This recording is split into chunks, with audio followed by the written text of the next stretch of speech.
ẹ̀wà ṣé nǹkan kan náà kọ́ ló máa já sí àbí tó tẹ̀ tún máa burú ju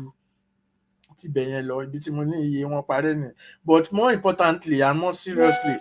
ọ̀gá wọn tó make announcement yẹn ó sọ̀rọ̀ kan jáde, ó ní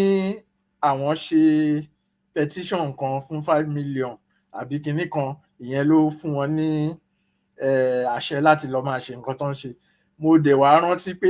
nígbà yẹn tán láwọn ṣe petition 5 million yẹn, petition tiwa náà jáde sáwọn ilé ìgbìmọ̀ aṣòfin nígbà yẹn, tiwa ló kọ́kọ́ jáde kí tiwọn, but bí gbogbo àwọn Yorùbá ṣe gbé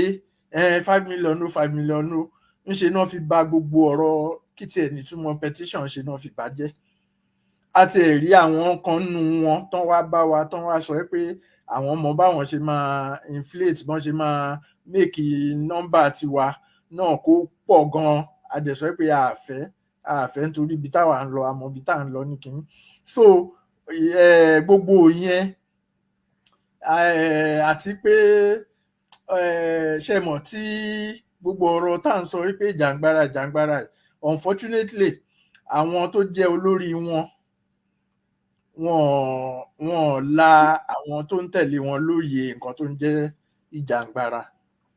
Torí tán bá láwọn lóye ni ṣe mọ̀ kò sí ìlú tí ò ní sí ní táwọn olóyìnbó máa ń pè ní lunatic fringe, àwọn kan tán kàn máa wà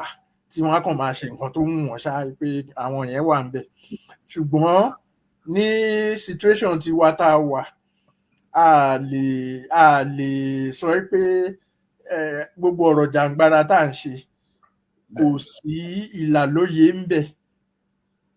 fún àwọn tó ń tẹ̀lé. Ṣé ẹ mọ̀ pé ìgbà kan náà ni wọ́n ti ní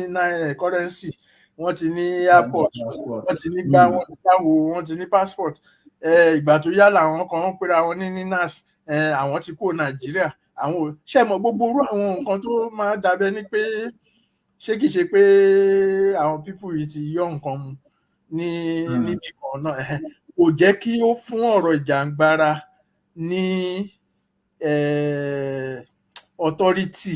tó yẹ kó ní fúnra rẹ̀, pé nǹkan tá à ń ṣe àṣẹ tó yẹ kó ní kò jẹ́ kó fún. Olúkálùkù kan ṣe bẹ́ẹ̀ ni pé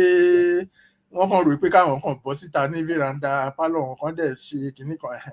So ojú gbogbo wọn ti já nísìn,